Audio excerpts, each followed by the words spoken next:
Je suis Cécile et vous écoutez La Pépite, le tarot pour entreprendre ta vie. La Pépite, c'est 2 rendez-vous semaine. Le mercredi, on se retrouve pour un épisode dédié au tarot avec des invités exceptionnels qui viennent nous partager leur passion. Le lundi, place aux épisodes bonus sur l'entrepreneuriat de vie au sens large. Prêt à faire rayonner ta pépite et à entreprendre ta vie avec le tarot? C'est parti! Bienvenue dans ce nouvel épisode de La Pépite où j'ai le grand plaisir d'accueillir Thomas de Emerus Spiritualité.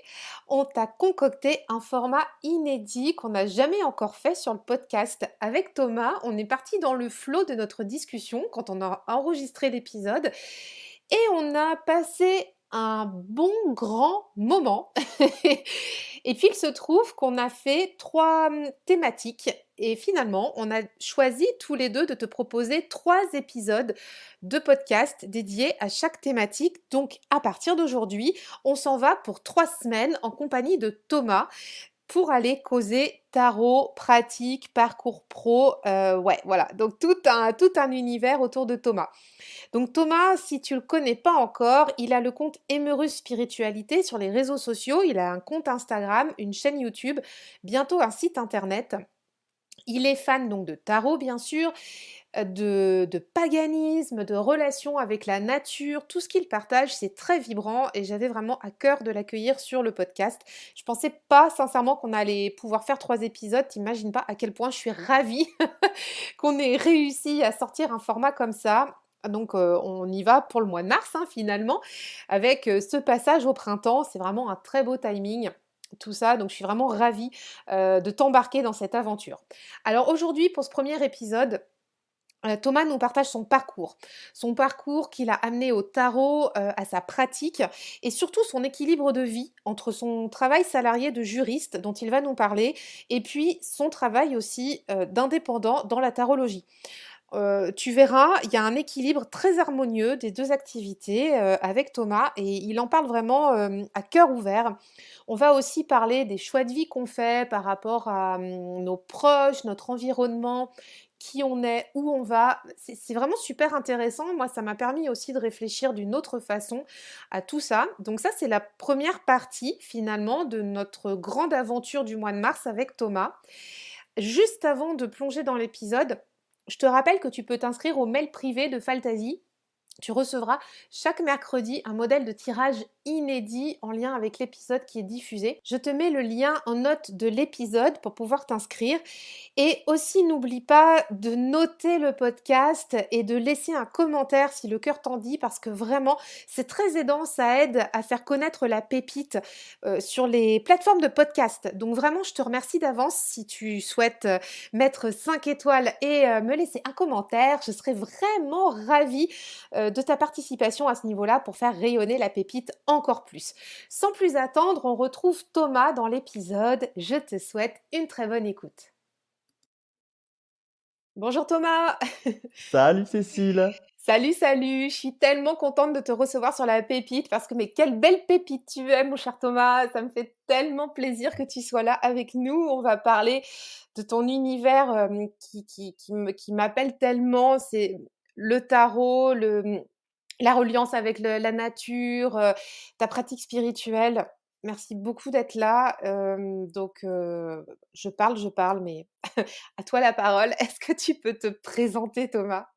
Oui, oui, merci à toi de me donner l'opportunité de partager un peu autour de ça, dans un format que je découvre, et qui, est très intéressant parce qu'il laisse place un petit peu aussi à, un cadre qui est moins restreint avec, des possibilités d'échange. Donc merci beaucoup, bonjour à tous ceux qui l'écoutent et qui l'écouteront. J'espère que ça vous plaira. Moi, en tout cas, je suis très heureux d'être ici. Alors, qui je suis? Alors, plein de choses évidemment, comme beaucoup d'entre nous, ce que j'aime quand même dire, c'est qu'avant d'être tarologue, je suis, juriste. Alors, je le dis parce que, et je le cache pas, peut-être, contrairement à certains, que je constate qui voilà, peut-être par peur d'être moins crédibles, vont, un petit peu, effacer ou en tout cas, taire cette partie-là de leur vie. Moi, j'ai une activité de juriste à plein temps. donc 40 heures par semaine, les bonnes semaines, sinon c'est plutôt 50, dans le domaine bancaire. Donc tu vois, c'est pas un domaine très fun, hein, C'est pas foufou, hein, dit c'est comme pas ça. foufou, c'est pas foufou, mais c'est un domaine, moi, qui, m'a permis vraiment de, développer, notamment à l'université, un goût pour l'apprentissage et pour la méthodologie, puisque c'est ça dont on parle quand on est juriste. En fait, on ne sait rien, mais on sait faire. Hem et si tu veux, quand j'ai commencé à pratiquer le tarot, c'était bien avant, que j'entre, à l'université de droit, mais ça a été, mes études et puis du coup la pratique du droit au quotidien, c'est vraiment un moyen pour moi de continuer cet effort un peu de méthodologie qui, je pense, et on en reparlera sans doute, est très important dans le tarot, parce qu'on voit beaucoup de représentations de tantirma, tu vois? Qui vont tirer des Ouais, cartes et puis, avoir des révélations les unes sur les autres sans mais en réalité le tarot oui, moi je on a tous, je pense, une partie qu'on peut appeler intuitive où le tarot, s'impose à nous et les interprétations quelque part presque pourraient se passer du tarot et ça c'est de l'ordre de l'intuition, mais on a aussi beaucoup et parce que c'est nécessaire et puis parce que les questionnements, ils sont souvent très concrets, que ce soit les nôtres ou ceux des autres, ces questionnements très concrets, ils appellent une réponse très concrète et donc je pense que la méthodologie est importante pour qu'on puisse, déterminer en réalité, quel est le bon mot. Donc voilà, donc d'abord juriste parce que je trouve que c'est très important, parce que ça m'apporte un cadrage, parce que ça m'apporte aussi une sécurité et je le dis souvent et notamment en consultation, je commence par ça, tu vois? Les gens sont là: «Ah bon?» et tout. Oui, oui, je commence par ça. Moi, j'ai pas besoin du tarot pour vivre. C'est une activité qui, est de l'ordre de la passion et je pense que là, ça a de l'importance parce que du coup, moi, j'ai pas de rentabilité, à avoir, j'ai pas j'ai rien en fait. C'est simplement l'envie de partager, d'être payé parce que c'est un travail, mais voilà, l'envie de partager. Donc ça, juriste, tarologue 2. Alors, je dois dire que tarologue 2, en sommeil, parce que j'ai eu un changement de vie il y a quelques, mois, presque un an, qui m'a amené à réfléchir, sur les priorités que j'avais et donc le tarot est passé en deuxième plan. En tout cas, la consultation tarologique est passée en deuxième plan, mais j'ai fait beaucoup de consultations tarologiques, hem et je pense aussi qu'on peut en parler, c'est pas facile, comme boulot. On l'idéalise, ce boulot-là, mais c'est pas facile parce qu'il y a de la rentabilité quand même, parce que si on veut en vivre, il faut qu'il y ait de la rentabilité, et que du coup, on en vient un peu à l'épuisement. Alors, je suivais une fille qui s'appelle Anne-Sophie Piot, qui est très connue quand même dans le milieu de la spiritualité, qui est de mon coin d'ailleurs, parce que je suis du sud-ouest de la France. Je suis né à Tarbes et j'ai grandi à Tarbes à côté de Lourdes. Et elle, elle a beaucoup et longtemps habité à Bagnères de Bigorre, qui est à côté. Donc, bah bon, oui, c'est bref, juste à côté. Ouais. voilà, j'avais une petite, tu vois, un petit ressenti pour elle. Et qui a fait un burn-out il y a pas longtemps et qui en a beaucoup parlé sur YouTube et qui, moi, vraiment m'a passionné dans son discours parce que effectivement le boulot passion peut être aussi un burn-out. Donc moi, je le précise toujours, et je pense que quand on s'engage dans une voie professionnelle de tarologie, c'est important d'en parler. Il est important de se préserver, donc de se diversifier. On ne peut pas vivre que de la tarologie consulting parce que c'est épuisant, parce qu'on n'a pas forcément, voilà la même aisance à la fin de la journée qu'en début de journée et que contrairement à un boulot alimentaire où quelque part on peut prioriser puis se donner des temps, très actifs, dans le tarot, quand on fait du consulting, on est obligé d'être attentif de la première à la dernière minute et de fournir un effort constant de la première à la dernière minute. Donc la Et productivité. d'autant plus que toi tu dis que tu es salarié, temps plein, bah, à quel moment toi tu cales tes consultes, tu vois? Enfin quand tu le faisais, beaucoup plus là, il y a 1 an et demi encore. Tu disais là, il y a depuis Alors 1 an tu fais moins, c'est ça, hein? ouais, je fais moins. Alors si tu veux, le truc, c'est que j'ai toujours ça fait 5 ans que je suis juriste. Je suis jeune, hein, j'ai 28 ans, tu vois? Donc, je suis sorti de la fac, en fait et j'ai été embauché et D'accord. donc si tu veux, les premières années, j'ai pu, en réalité m'organiser dans un boulot qui me permettait de le faire, où je partais très tôt. Si tu veux, j'avais des journées qui étaient bon voilà, j'ai la chance d'avoir, un poste de cadre et donc si tu veux, j'avais voilà, le forfait, le fameux forfait qui va parler, je pense, Oui, à le beaucoup, fameux voilà. forfait jour, Forfait jour qui me permettait moi de m'organiser, tu vois, pour, être disponible autant que je voulais. Puis ensuite, c'était beaucoup le week-end. effectivement, ce qui était pas trop déconnant puisqu'on s'adresse souvent à des gens qui ont aussi un travail, donc quelque part qui sont disponibles ou le soir ou le week-end. Donc c'était des journées très intenses effectivement, donc j'ai pu faire ça et là où si tu veux, j'ai dû mettre en pause cette activité pendant au moins 8 mois, c'est que là, aujourd'hui, j'ai moins la possibilité de le faire, donc il faut que je retrouve, une organisation, plus, cohérente, pour pouvoir reproposer autant que je veux. Mais donc voilà, à salarié, tarologue, là en pause, mais voilà, j'en fais quelques-unes, et j'en fais quelques-unes avec des gens où, si tu veux, du coup aussi, puisque j'ai pas d'effort de rentabilité, moi je refuse beaucoup. Alors je sais que ça peut faire de la peine et tout ça, mais moi je refuse beaucoup de gens parce que des problématiques qui m'intéressent pas, parce que, parler de voilà, moi une consultation sur le domaine sentimental, est-ce qu'il va revenir? Voilà, c'est des choses qui m'intéressent pas, et que j'ai l'honnêteté de voilà, de dire, ça ne m'intéresse pas et donc si tu veux, voilà, j'ai l'opportunité aussi et c'est ça qui est important pour moi, hein, d'avoir cette liberté de refuser et donc c'est drôle, mais souvent on parle de liberté quand on est indépendant et qu'on justement on n'a plus d'activité salariale, et comme quoi la liberté, elle peut se porter à plusieurs endroits avec le tarot parce que moi j'estime que ma liberté en réalité et je l'ai compris il y a 8 mois en fait. Je l'ai compris il y a 8 mois, parce qu'à un moment donné, j'aurais pu basculer vers une activité à 100. Ah, tu t'es posé la question? Je me suis posé la question parce qu'à un moment donné, si tu veux, ça commençait vraiment à fonctionner. Moi, j'étais très impliqué sur les réseaux et donc très rigoureux et voilà, je publiais tous les 2 jours, sur YouTube, sur Instagram, je faisais des consultations, des interviews, blablabla. Donc si tu veux, je j'ai vu que ça décollait et que j'aurais pu, tu vois, passer le cap, en fait, d'une activité 100 tarologique et puis je me suis dit: «Mais attends, est-ce que vraiment c'est ça ma liberté? Ma liberté à moi?» tu vois? Et je me suis rendu compte que non, que moi, ma liberté, elle était dans bon, il fallait que j'ai de la sécurité, financière, on va pas se mentir, hein, c'est ça le nerf de la guerre, hein. Certains arrivent à l'occulter un peu pour, moi je non, voilà, j'ai besoin, d'une certaine sécurité de vie, parce que je vis pas tout seul aussi et donc voilà, j'ai, une charge, Tout à fait. à assumer, et donc je me suis dit: «Est-ce que être tarologue, c'est vraiment la liberté pour moi?» Puis je me suis rendu compte que non, parce que ça voulait dire, du coup, que j'étais obligé, de dire oui, tu vois?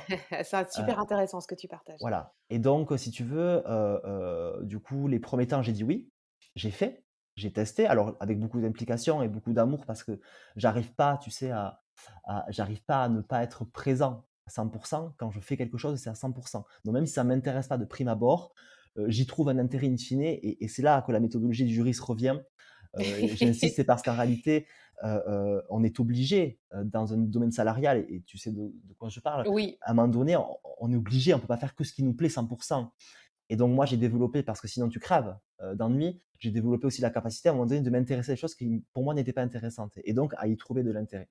Et donc je m'obligeais à faire ça, tu vois? À consulter sur l'amour, ça c'est l'amour, en fait, c'est l'amour, ça me gonfle l'amour. Ah mais Sur moi aussi, l'amour, je voilà. l'ai fait moi aussi je les prends pas ces sujets-là, ça m'intéresse pas du tout. Voilà, alors, il y a des fois où ça peut m'intéresser parce que, je avant de dire oui, je demande un petit peu de quoi il s'agit et où je Mmh. me rends compte qu'en réalité la question profonde et on en reparlera et ça c'est dans ma pratique, la question profonde elle n'est pas celle de l'amour, mais elle est bien éloignée et ça nous amène à une conclusion amoureuse, que le consultant estime négative, mais bon, voilà, et donc je me suis rendu compte que ma liberté, moi, c'était pas de faire ça, c'était d'être salarié avec une certaine sécurité et de pouvoir dire non. De pouvoir dire non quand j'en ai envie et surtout de pouvoir, me donner du temps pour développer autre chose puisque j'ai d'autres projets en fait, que la consultation qui m'anime, hein, que j'adore, mais d'autres projets de partage sous d'autres formats et donc voilà, je la liberté pour moi, elle est là, et je pense que c'est une question qu'il faut se poser.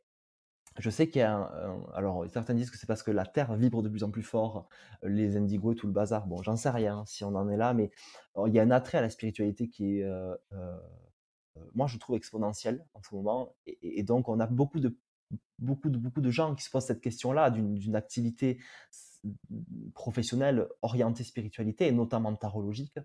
Je crois que vraiment avant de se lancer, il faut réfléchir et se poser cette question-là: «Est-ce que la liberté, elle est vraiment, dans une activité tarologique à 100? Et je pense, pour en avoir discuté, que dans beaucoup de cas, on n'y est pas vraiment. On n'y est pas vraiment et que quelque part le salariat, ça a du bon aussi, alors à temps partiel, tout ça, mais ça a du bon aussi. Donc voilà qui je suis, C'est grosso modo, passionnant. grosso Mais tu modo. es passionné par ton métier de juriste aussi? Non, Non, c'est vrai? Ah oui? Non. Non, OK. Heu, alors non, non, non, parce en fait, je suis passionné, alors peut-être contradictoire, mais par peu de choses.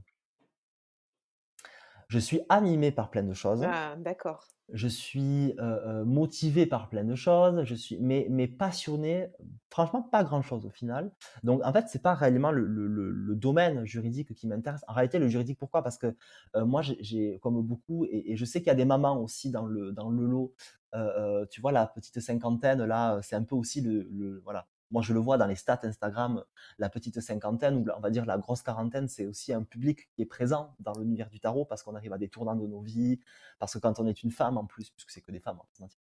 Quand on est une femme, on a des difficultés intrinsèques à l'existence de la femme. Bon, bref, donc on se pose plein de questions. Et il y a beaucoup d'ados. Et moi, j'ai fait du droit parce qu'en fait, bon, j'étais un élève qu'on peut dire excellent. Voilà, moi maintenant, j'arrête de prendre des pincettes.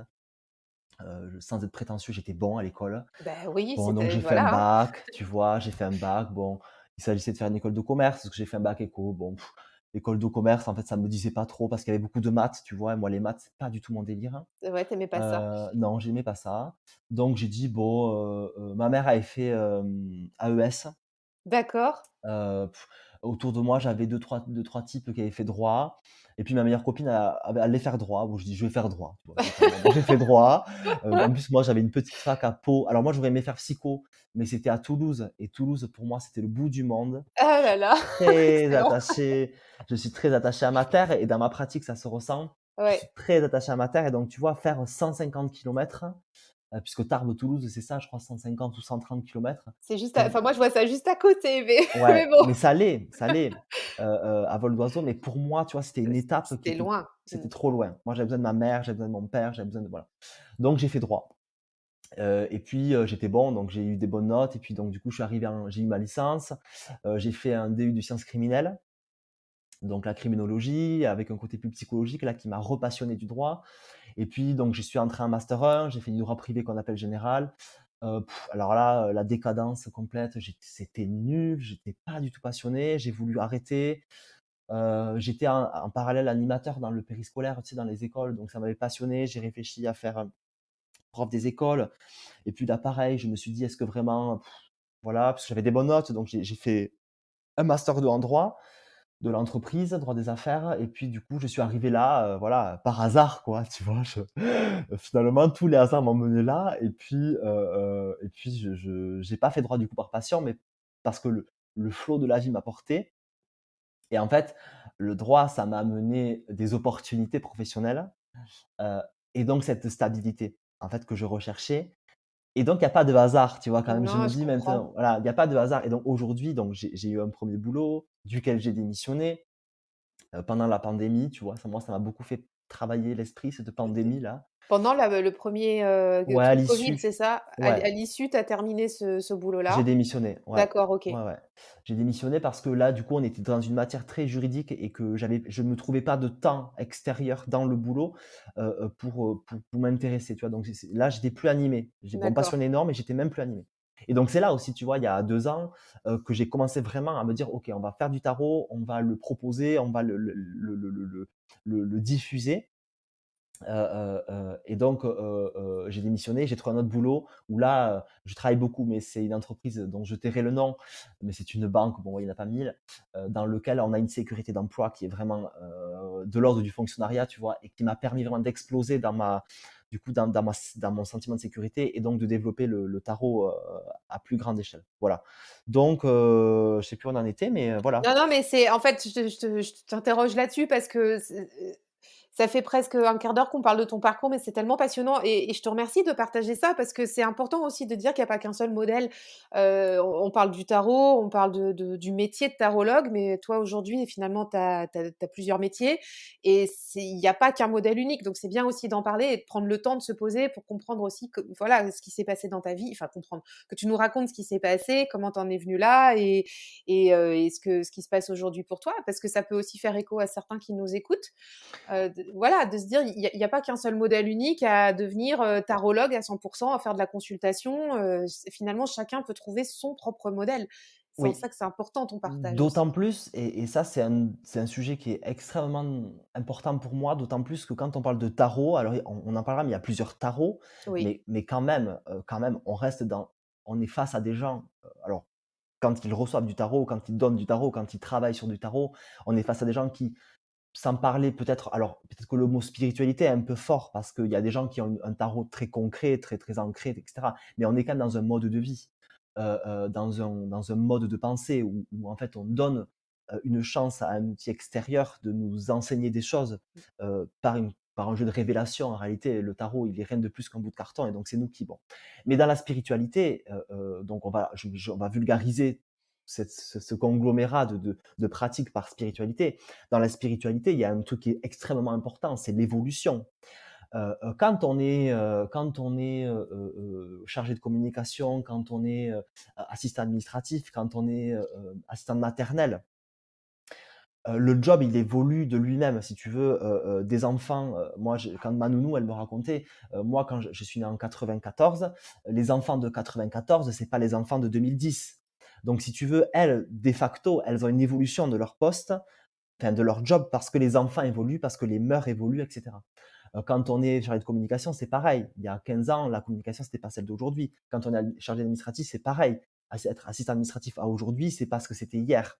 Quand on est dans la spiritualité, c'est la même chose. La spiritualité, elle évolue et elle évolue plutôt parce que nous, on évolue. Donc, quand on a une activité, alors qu'on peut appeler 100% spirituelle et que ce support-là, on sait qu'il évolue, si on se donne à cœur perdu, entre guillemets, ou en tout cas si on décide de franchir le pas du 100%, on prend le risque que dans 5 ans, ce qu'on fait ne nous plaise plus. Parce que ce qu'on fait, finalement, c'était en écho, c'était en réponse, c'était en adéquation avec ce qu'on faisait à l'origine. Donc, par exemple, la consultation tarologique dans tel modèle.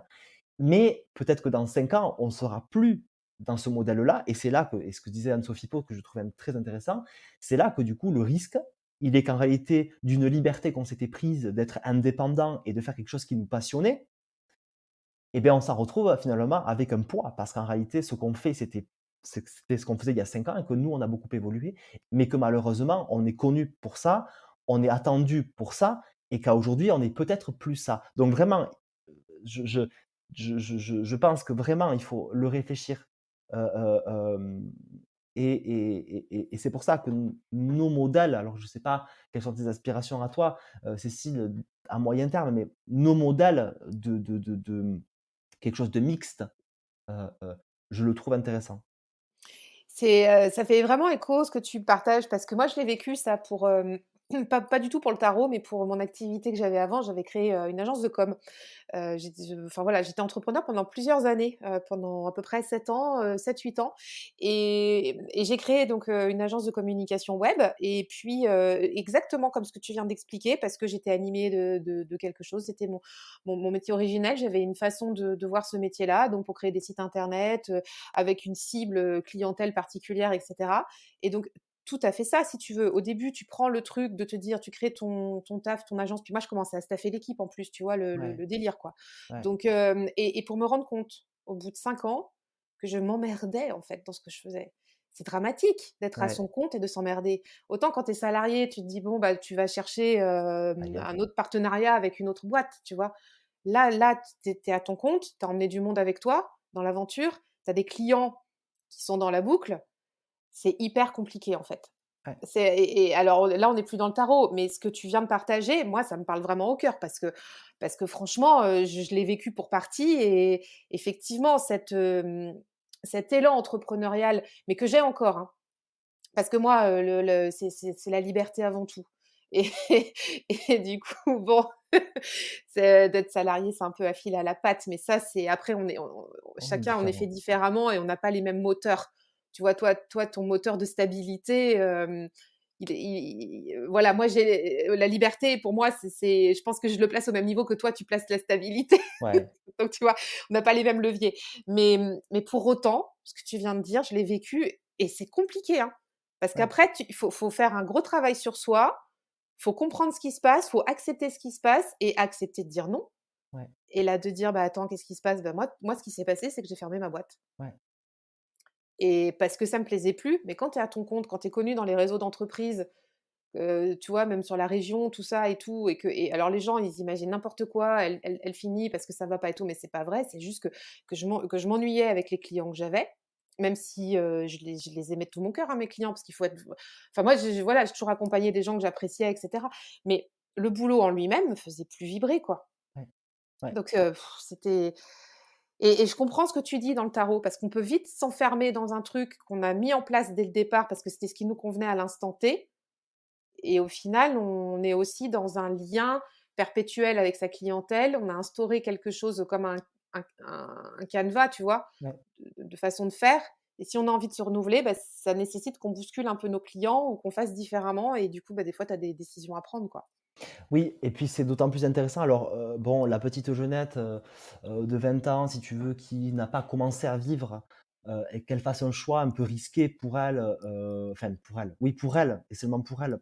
Moi je me dis: «Ben oui, il faut le faire, il faut se lancer, on est jeune, il faut» moi je pense à ma sœur, tu vois, qui a 20 ans et qui sait pas trop ce qu'elle veut faire dans sa vie, bon voilà, elle veut se lancer sur un peu les réseaux, partager des choses mais je dis: «Mais fais-le», tu vois? Quel est le risque? Rien en fait, il y a papa, maman, moi j'ai mes parents qui a une stabilité financière, voilà, qui au pire, pourra en cueillir. Elle a pas d'enfant, elle a pas de mari, bon voilà.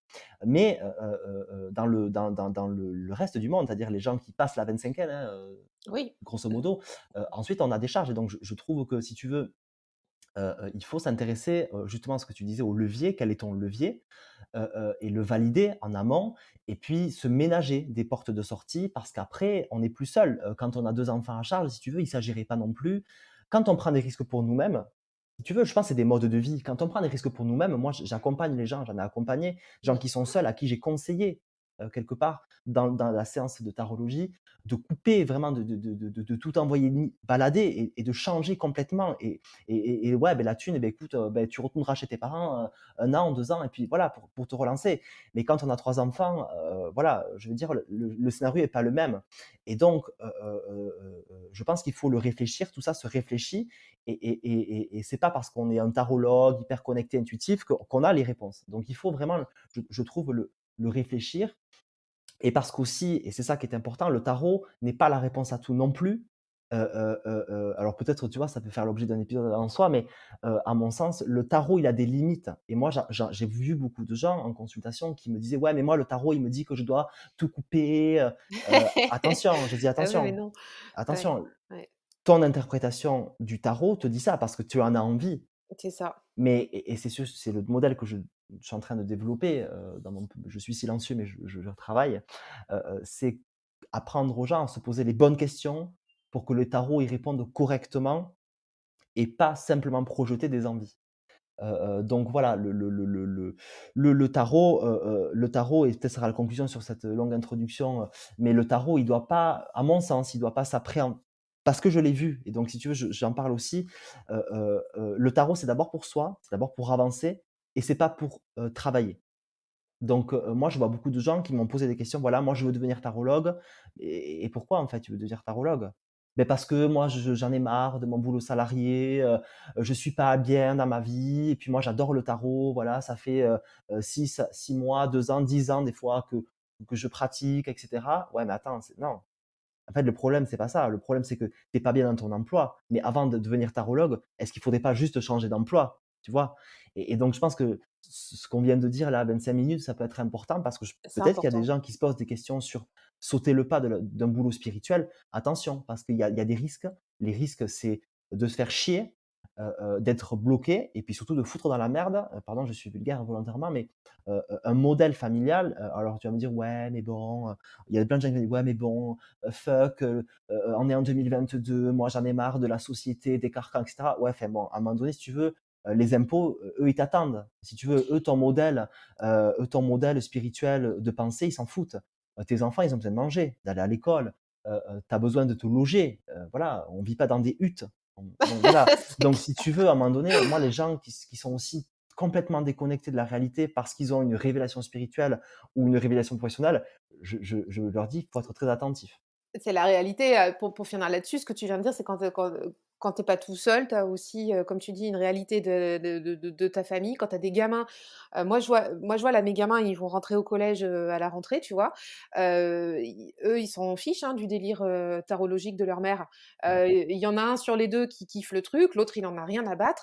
Ce qui l'intéresse, c'est d'aller faire ses cours à l'école de musique, d'aller avec ses potes, d'aller au bon, il a 10 ans, mais bon, d'aller au ciné, de faire ses sorties. Puis quand tu vas arriver au collège, bah, nécessairement, tu vois, pour, accompagner tout ça, bah, c'est aussi du financement, c'est aussi de la participation financière, donc tu peux pas non plus tout envoyer bouler, tu vois? Enfin, après moi, ça, c'est mon point de vue, comme on vient de le dire, hein, chacun est bien différent là-dessus, mais malgré ces envies de liberté que j'ai, il y a un moment donné, tu vois, bah, je me dis: «Attends, toute raison gardée, quoi». Il faut vraiment garder les pieds sur terre, avoir un pied dans le réel, de se dire: «Qu'est-ce qui se passe pour tes gamins? Qu'est-ce qui se passe pour ton conjoint?»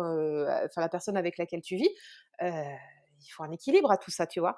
Et la réalité, c'est que tout ça, bah, financièrement, comme tu dis, tu as les impôts, Mmh mh. après, il faut pas non plus se flageller, hein, chaque projet entrepreneurial est intéressant à comprendre, mais bon, voilà, donc ça, c'était pour resituer le truc. C'est vrai que, voilà, si vous nous écoutez, si vous aviez des interrogations là-dessus, je pense que ça fait un moment qu'on papote de ça, mais c'est ça, j'espère que ça vous a aidé à, à voir aussi peut-être vos projets d'un autre angle, parce que c'est quand même vachement important ce dont on vient de parler. Et voilà, nous sommes déjà arrivés à la fin de cette première partie. C'était vraiment passionnant. On se retrouve la semaine prochaine pour la deuxième partie, toujours avec Thomas d'Emerus Spiritualité. Je ne t'en dis pas plus, mais en tout cas, on va parler tarot. Donc tiens-toi prêt et reste bien connecté. À la semaine prochaine. Bye bye. Merci d'avoir écouté cet épisode. Pour soutenir la pépite, je t'invite à laisser ta meilleure note et ton commentaire sur Apple Podcast ou ton application favorite. Merci d'avance, tu aides à faire connaître le podcast. Et pour continuer à échanger sur cet épisode, on se retrouve en DM sur Instagram. À tout bientôt.